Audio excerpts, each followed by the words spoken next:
with Dr. Michael Scott Cuthbert on Music 21. I'm especially happy to be here because I just found out before this event from Matthias Kluda that actually my grandfather apparently knew Herbert von Karajan and actually appeared in a movie about him. So I'm going to be giving him a call later about that. So I did more of a research project over the last 48 hours rather than a hack, but it kind of still goes into that culture of taking something and really deconstructing it to its core values. So I looked at intervallic relationships in a specific movement of a very famous piece by Messiaen entitled Quartet for the End of Time. So before I launch into what I actually researched, I'm going to give you guys a little excerpt of what it sounds like, and then I'll show you the score.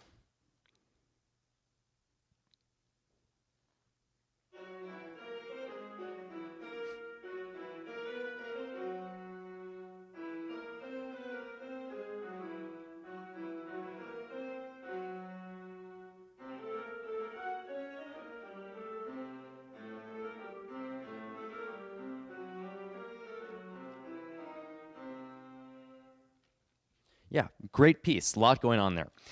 So when I've listened to this piece many, many times, and I made an observation recently that there seemed to be a consistent intervallic relationship between the first and final notes of most of the measures in the piece.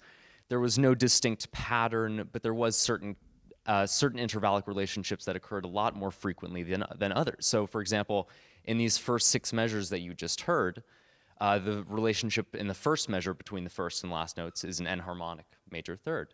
The next 4 bars are unisons, and the final bar is a minor third. So the first task that I set out on doing was actually finding out the distributions of intervallic relationships between the first and final notes, and this is what I came up with.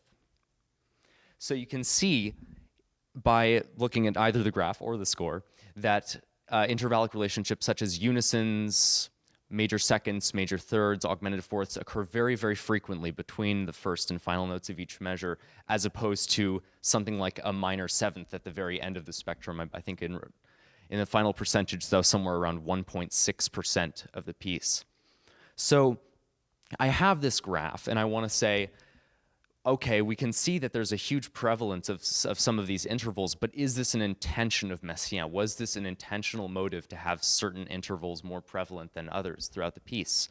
So I had organized this code in a specific way to run a certain test, but I needed to see if I got a different outcome by changing the code up a little bit. So what I actually did was do some p-value testing. So in the original code, what I had done was I had done something very simple. I had taken the first note and the last note of each measure and simply compared the intervallic relationship. And what I needed to do to find out whether this was something that was intentional is run a p-value test. And in doing this, I changed it from picking the first and final notes to actually picking 2 random note values within each measure, other than the first and the last ones. So to find the p-value, I had to take some of the most common intervallic relationships and find what this reference percentage would be. In other words, what would all these percentages be added up together? I added together the percentages of unisons, major seconds, minor thirds, major thirds, and this totaled at around 60.67%. Pretty high. And I think, in fact, if you add, what am I forgetting? If you add a minor second in there, it goes somewhere around 65. So in testing the p-value, I changed up this code and I actually ran the test 10,000 times to see if the outcome would exceed this reference percentage of 60.67%. And in running it 1,000 times, only 13 out of those times actually exceeded the reference percentage of 60.67. So you can see p-value equals the number of times this random value exceeded 60.67% divided by the times that we actually ran this code. And as you can see, this equals 0.013%. And I suppose if you're going to get into the more meta subject of what's the purpose of doing this, I think a question that we've all asked at some point is, composers make certain choices, but are they doing this intentionally, or is it just, you know, pure random human error or something like that?